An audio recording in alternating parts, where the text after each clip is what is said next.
పశ్చిమ గోదావరి జిల్లా భీమవరం 2వ పట్టణంలోని శ్రీరాంపురంలోని వేంచేసి ఉన్న స్వయంభూ శ్రీ కాలభైరవ స్వామి ఆలయం నందు బుధవారం నాడు మార్గశిర బహుళ అష్టమినే శ్రీ కాలభైరవ స్వామి ఆవిర్భవించిన మార్గశిర బహుళ అష్టమని దీనినే కాలభైరవాష్టమిగా పిలుస్తారని ఈ సందర్భంగా ఆలయనందు భక్తులకు భైరవ స్వామికి 108 కలశాల పానకంతో అభిషేకం విశిష్టమైన పూజలు నిర్వహించారు.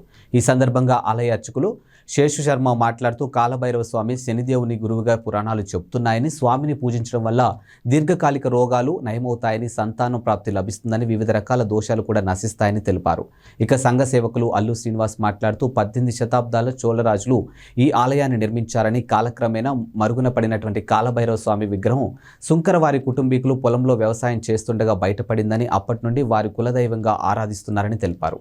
అయితే 2011 సంవత్సరంలో ఆలయాన్ని నిర్మించారని, ఆలయంపై ఎండ వాన స్వామి విగ్రహంపై పడే విధంగా కప్పు లేకుండా ఆలయం నిర్మించాలని స్వామి కలలో కనిపించి చెప్పారని, ఇప్పటికీ అలాగే స్వామికి పూజలు అభిషేకాలు జరుగుతున్నాయని, 14 మంగళవారాలు 18 శనివారాలు పూజలు చేసిన మీదట కోరిన కోరికలు తీరుతాయని, దీర్ఘకాలిక వ్యాధులు నయమవుతాయని, కాశీలో ఉన్నటువంటి ఈ కాలభైరవ స్వామి ఆలయం మన ప్రాంతంలో భీమవరంలో ఈ ప్రముఖమైన ఆలయం ఉండడం ఈ ప్రాంత ప్రజల అదృష్టమని, ఒక్కసారైనా ఈ ఆలయంలో స్వామివారిని దర్శించుకొని తరించాలని పేర్కొన్నారు. ఈ కార్యక్రమంలో ఇందుకూరి శివాజీ వర్మ తదితర భక్తులు పాల్గొన్నారు.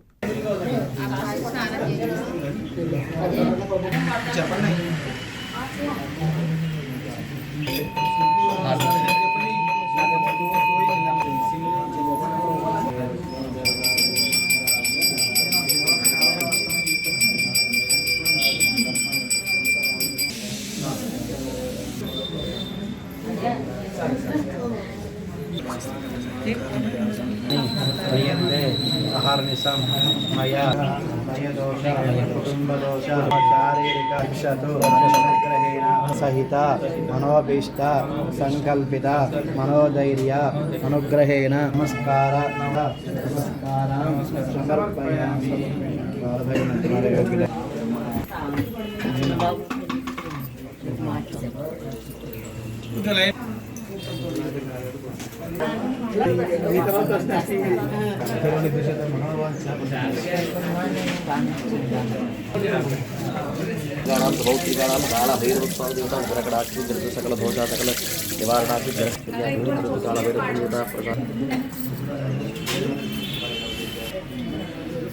కాలభైరవాయ నమః.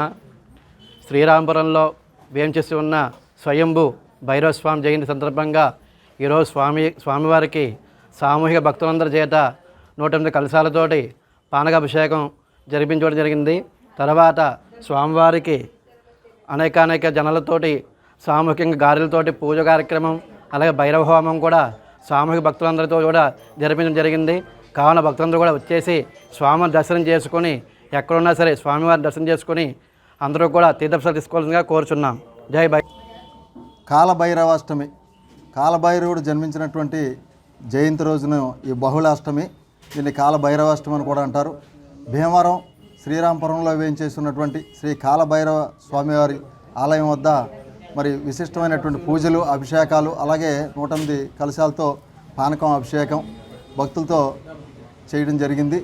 ముఖ్యంగా ఈ కాలభైరవుడు క్షేత్రపాలకుడు. ముఖ్యంగా కాశీలో ఉన్నటువంటి ఈ కాలభైరవ క్షేత్రం మళ్ళీ మనకి భీమవరంలో ఈ శ్రీరాంపురంలో ఉండడం జరిగింది. మరి పాండిచ్చేరిలో మన భీమవరానికి సంబంధించినటువంటి సుంకర కుటుంబీకులు ఇప్పుడు 14-15 శతాబ్దాల్లో వాళ్ళు అక్కడ నుంచి ఇక్కడికి రావడం జరిగింది.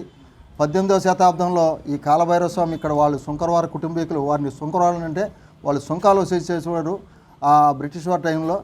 ముందుగానే అప్పటి నుంచి కూడా వాళ్ళని సుంకరని, ఆ కాలక్రమేణా వాళ్ళు సుంకరగా వృద్ధి చెందడం జరిగింది. వారు ఇక్కడ వ్యవసాయం చేసేటువంటి సమయంలో 18వ శతాబ్దంలో ఇక్కడ ఈ కాలభైరవ స్వామి ఈ విగ్రహాలు ఈ పొలాల్లో మరి కనపడడం జరిగింది.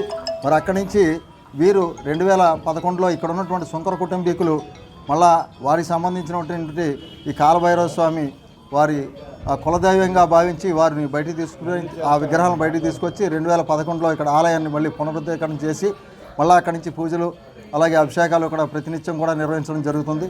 కాలక్రమేణా ఇక్కడ మరి దీర్ఘకాలికమైనటువంటి బాధలు కానీ ఏదైతే సమస్యలు ఉన్నాయో నివారణకై మంగళవారాలు, అలాగే ముఖ్యంగా శనివారాలు 18 శనివారాలు కానీ 14 మంగళవారాలు ఈ అభిషేకాలు కానీ స్వామివారికి పూజలు నిర్వహించడం ద్వారా దీర్ఘకాలికమైనటువంటి సమస్యలన్నీ కూడా పరిష్కారం అవుతాయనే నమ్మకం భక్తుల ప్రగాఢ నమ్మకం.